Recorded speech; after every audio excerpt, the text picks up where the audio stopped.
talking about how waitlists literally are killing patients. You wanted to make a point, Colin, right off the top about how many this affects?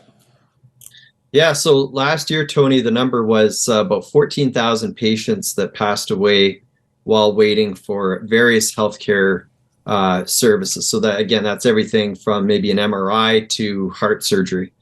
And, there's a good way of that governments could be accountable and transparent. And we can look to Nova Scotia for leadership in this area. So they told us that there were over 300 patients that passed away while waiting for health procedures in the province last year.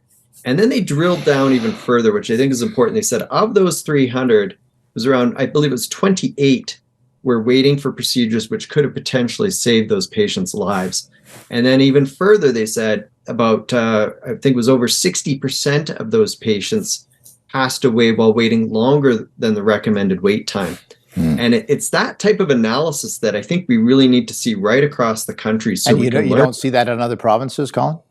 No other province provides us that level of detail.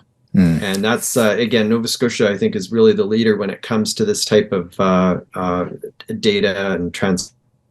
Let's talk a little bit about public policy on this. Do government policies make it worse then? Is that your contention? I think so, yeah. I mean, the data certainly shows that when you look at Canada's healthcare system compared with other universal healthcare systems, we're not performing too well. And part of the problem is Canadians often think that we're the only country in the world that has universal healthcare. That's not true.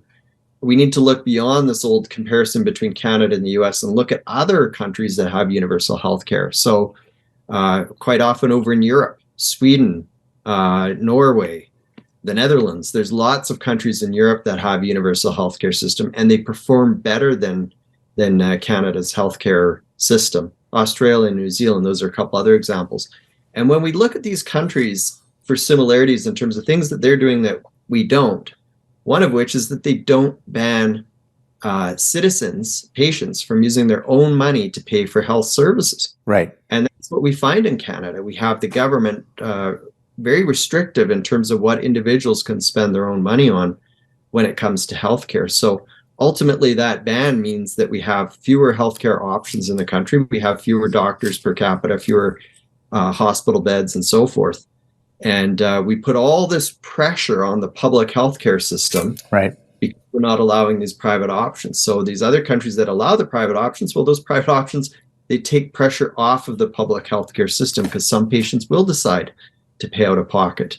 So then that means that their public system has more resources to help patients who truly need it.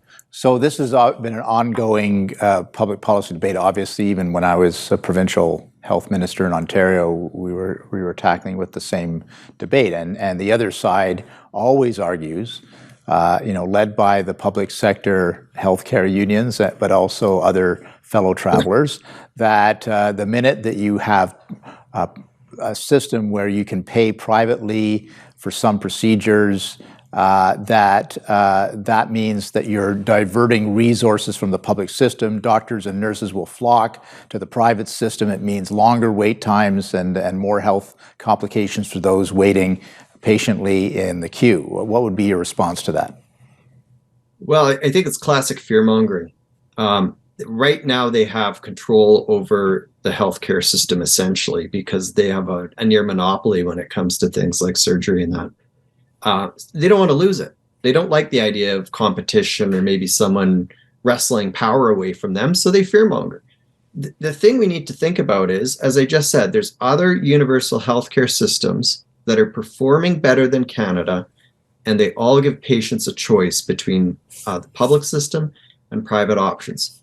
So how is it that they've been able to have both of those systems working, deliver better results without what the unions in Canada are fear-mongering about, and that is the stealing of resources. Staff, all the staff are going to leave the public system is what they claim, but it's not happening in other countries. So, essentially they can put a man on the moon. Why can't we? We can figure out a way to make sure that there's enough staff to go around. And part of that, I think, involves simply training more staff, because if the claim is that all the staff are going to leave the public system, go to these private options, well, then that's a clear indication that we don't have enough staff because Right. of especially when you factor in wait times. So, I think we need to look at post-secondary institutions and get them prioritizing, maybe funding or putting more of their resources Right. towards training more nurses, training more doctors instead of some of the other areas they're Colin, we're going training to right. take another little break. I hope you don't mind. We'll be back with you after that break.